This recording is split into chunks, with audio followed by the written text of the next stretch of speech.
Is that what you want, the sound? Yeah. Perfect. So, yeah, I also use it to turn on the green screen. Oh, do you? Yeah, so it looks like we got wizard power. Oh, Like that, and that'll turn on. Oh, really? Yeah. How does that work? It's just in post-production. Oh, okay. Like I queue up the images to come in. With the noise. So you use that, yeah. Yeah. Yeah. Cool. Well, So thanks for joining me on Talking Dark Live. I just came over because I wanted to draw the Hoff space. Well, that's good because I don't have that much prepared. Right. I just thought we could have a nice casual conversation. And I mean, I like what you said the other day about, just wanting to be interviewed like everyone else. Well, I am like everyone else, aren't I? Yeah. I mean, no, but it does, it speaks to the kind of community we've had over the past couple of years, I think. That it's equal. Yeah, the kind of discussions we're all able to have with each other. And I thought maybe I should open with the Zoom conferences because a few people have mentioned them already. Right, and, yeah. To be honest with you, my memory is really quite shaky and was just curious as to, your recollection of that time. What I remember was, so we're talking about lockdown 2020, and you had all just started your masters, and you knew each other a little bit, but not much. You and Melinda knew each other because you've been in printmaking, but people like Linley and Luke were coming from completely other places, and you'd had just enough time to meet in person, like sitting around a table and stuff, but then the classes moved online. And the thing that I noticed was that, we were having classes in the kitchen out there, sitting around a table, and I'd been doing that for a few years. And when you do that, there's this difficulty, partly, when someone like Paolo putting screws in the wall in here, or there's banging, it was a bit noisy, but there's also this thing when you sit around a table, you sort of craning your neck to see people, or they're behind people, or you're looking at their side. You don't have that immediate visual thing, which is a quality of I appreciate that now, because it's a quality of the real world that's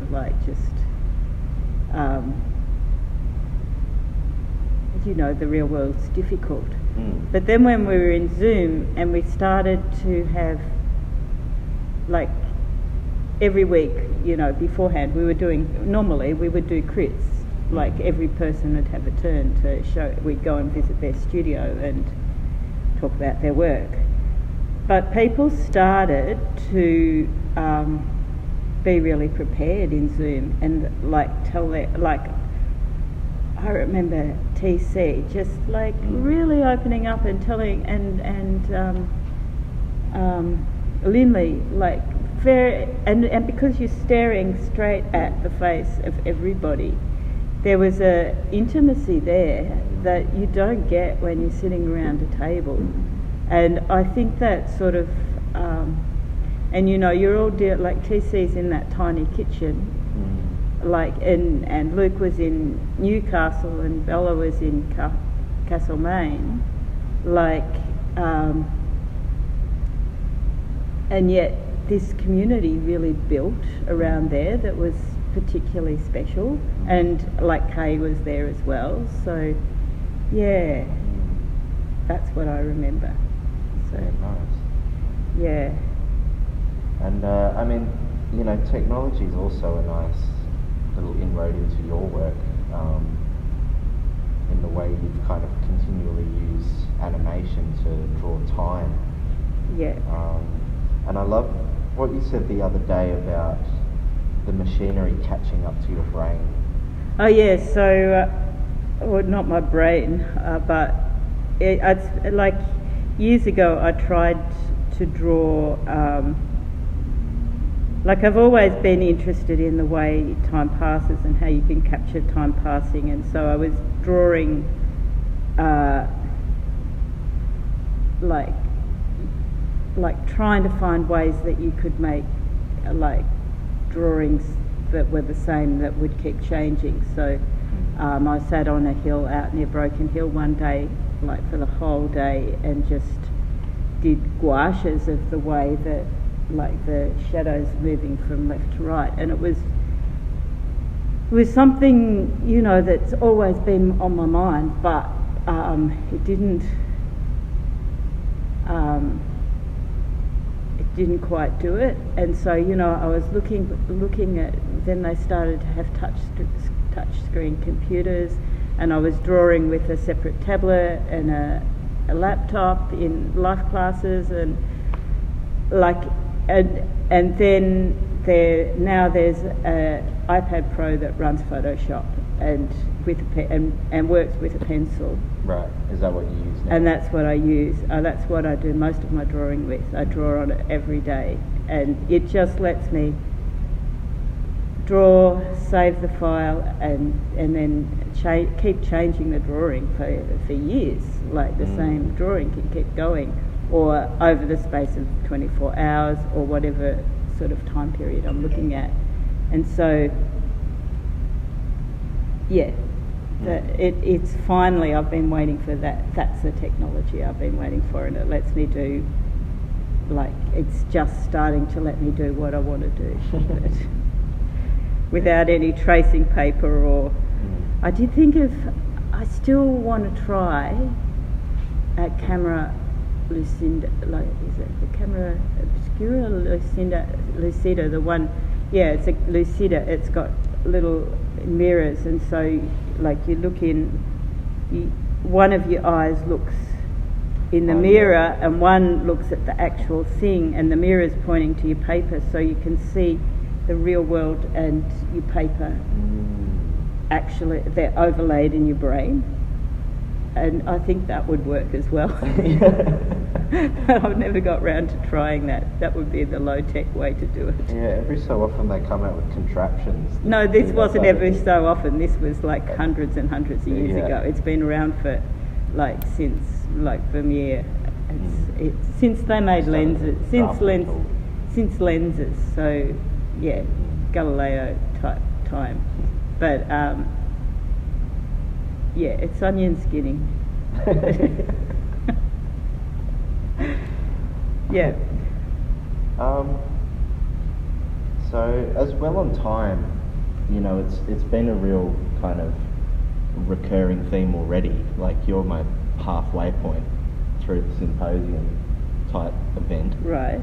And you know, TC's mentioned how she finds a grounding in deep time, and kind of establish her works, and my copper attempt to falsify long stretches of time. What do you mean by that? Well, they're kind of illusions of things that are very old, even though they're rather new. I didn't know that was what you were doing, because I just thought they were like rotting, like you know. It doesn't matter what. It's you're talking about the scale of time. And yeah, your scale is very different to, like the actual scale of your work is different to the vast scale that TC is talking about. But she's still making it in, like, it's like, are you interviewing Belinda? She was my first one, actually. Yes, so Belinda, you know, has made this lovely sort of design of like the different types of time, and so TC is working with a more representational time, but yours is more indexical. And I don't think it matters whether it's talking about a like whether. So you're saying it's trying to represent a big scale, but I think that indexical, short, like the, you know, it's 2 years that they've been like rusting away and becoming more and more beautiful as time goes on until they completely disappear. So Yeah. It's definitely time, but time, you know, it seems like a popular like area of interest, but it's also very complex, and there's so many different ways of thinking about it, but it's fundamental too, isn't it? Like, you know, we don't exist without it, but it also sort of doesn't exist. It's just we just experience it. So yeah, well, that was kind of my question was, you know, what do you think is so powerful about using time as a material if you're working, and do you think it is that it's, you know, it brings up a lot of these big questions? I don't know, I wouldn't have said it as powerful. It's just like curiosity. It's sort of like, I mean, it's like, you know, it's like, how do you be? Like, how, like that. I have like one mistake. Can I just finish this? Sorry, Christian. Yeah. So like, I think that we make art because we want to be, and the only way, like, we be in place, but we have to be in time. Time is it's like the water that we flow through. And so, you know, I have a constant sketchbook, and it's partly about, like, I'm drawing now to ground myself so that I don't get nervous, but it's also, it's like, this is my workbook, this is a document of my daily life at work, so it makes that presence be somehow present. I mean, Melinda said that too, that, you know, life drawing serves a pretty crucial function in keeping her mind sharp. Do you find that as well? I don't know whether my mind is sharp. Well, you know, like. But certainly when I'm in a meeting, if I'm drawing, I'm paying more attention, to what's going on, whether it's the things I'm supposed to be paying attention to or not. I mean, it's me talking. Yeah. Sharp's relative. But. Yeah. Okay. Is Christian allowed to say something? Yeah. Go for it. So maybe that since you're working digitally now, you'll find a way to circumvent time. Because everything that's posted online, or that exists digitally, essentially exists forever now. Oh, I don't think it does. I think going to be history of it. Amanda, does digital exist forever? No. It actually, it probably might exist less, because it feels much less. Like, if you make a pot, a ceramics pot, it might break. But it you know, you'll dig it up thousands and thousands of years in the future, but you're not going to dig up any bits, like, or pixels, are you? Well, I sort of disagree, because there's, like, once it's online, there's a history of it. Yeah, but online has to continue to exist. Like, online is totally. Yeah. It's not material. It's like. Well, it's an immaterial universe, isn't it? The metaverse, essentially is. And I think that different thing. That's implying the necessity for our culture to continue to exist. It implies that you know, all that stuff gets stored in the cloud, using up huge amounts of electricity and causing the globe temperature to go up. Yeah, I love that they call it a cloud. It's like, no, there's a big fucking hard drive somewhere. Out in the desert, or in the Arctic Circle where it's cold enough to keep. Yeah, big like one of those things. This is like, you can fact check, but this is what I've heard. One of those giant hard drives takes up uses the same amount of power as Japan. So, like, it's not sustainable. Oh my God. No. It's like very precarious digital work. But it's we experience it in a different way. To say, you know, we're sitting here looking at Elizabeth's paintings, which are like you know, they're physical things. And it's exactly the same thing as we started talking about with, you know, do you sit around the table and you can sort of see people and not, or you're sitting in Zoom and you're staring straight in the face. They're just completely different experiences of being, and I don't think that either of them you can ever talk about ever, forever. Like, it's just not a thing. No, unless you want to print on aluminium. Well, you know. I'm just like. No, but you know what? That reminds me of one of the funny things is, like, you know, when they sent that. When I was a child, they sent this spaceship outside, like they just sent it out of the solar system, and on it they had, have you ever seen that little drawing they had showing what human beings are? Oh yeah, and they set the gold record and yeah yeah it's whether it's aluminium or whatever, but yeah, but the universe is so, in one way of people thinking about the universe is that, like, for to talk about forever, time has to exist, right? Yes. But it doesn't. It's a concept. Time is, as if we're talking about it, forever, only exists because we move through it. Like, we have a point of view. And so, in that sense, everything that ever exists is forever because it is. Past, present and future are only related to our experience. But, so, yeah. Let's take a quick break. I'm going to switch over the camera.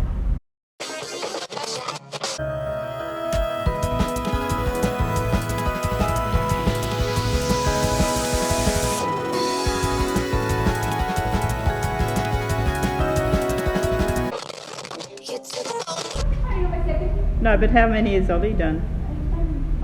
Wow. This is number 6 or 7, I think. So have you been to other ones, Christian? I managed to be around for a Luke's one. Oh, good. I liked his perspectives on socioeconomic privilege. Yeah. Comments on those. Luke's was really funny to do. Yeah, I bet. Yeah, it was just like, we both afterwards were just giggling, like, that felt super strange because you're talking all the time. Yeah, we talk all the time, and you know, I've probably talked to Luke more than anyone I've interviewed on my show. Right. And so we're both kind of sitting there, just like visibly could tell, like, this just isn't right. Like, we feel like it's visible. We're pretending to discover things. Yeah. Oh, that's good. It was good. Alrighty. There's definitely a report. What's that? Definitely a good report. Can you move that way a little? Move your chair. Yeah. Then you can be in the picture. Oh, cool. Yeah, that's good. Yeah, that's good. You're in there. So one thing I've kind of grown more fascinated with since that first lockdown is kind of tactility and materiality on a more domestic scale, through the paperworks. Right, and your weeds. And the weeds, yeah. Forget about the weeds. So I love that thing's still there. Oh, it's still in that house. It's still there. Did I tell you about that? They thought that they were like nice plants, so they like watered them every day, and they were like, fuck, they grow so well. Like, yeah, trim them so that the council doesn't say. But so yeah, materiality. Yeah, materiality. You know, I really like the strong presence of textiles and, you know, sculptural paperworks and things in your practice. Thanks. I was wondering if you could elaborate on where that started or why you're drawn to, you know, That's- tactile things. Oh, that's a good.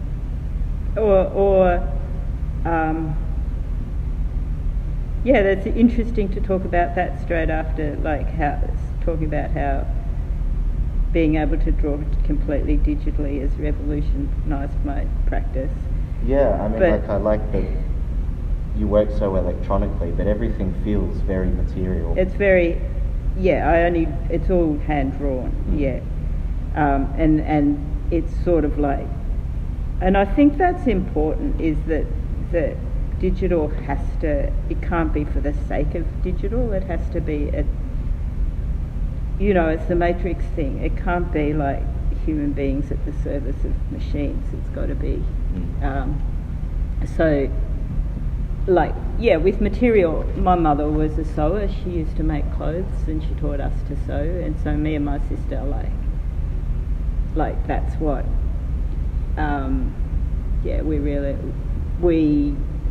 that's how we communicate, we're always sending each other texts of clothes, and it's, for me, it's, I've never thought about that question in that way before. It's just been that history that that's where my creative training came from my mother. And the nuns were supposed to teach us sewing, and one day I was in sewing class and I said to the nun, so what should I do here? And she said to me, why should I tell you? You never do anything I tell you. Because Mum would always say, no, don't do that way. So I learned from Mum, not from school. Not from the nuns. Yeah. That's funny. I may have learnt one or two things from them, but mostly it was, that was the creative training with my mum and a family. And I think it's, textiles are it's like ceramics. It's like,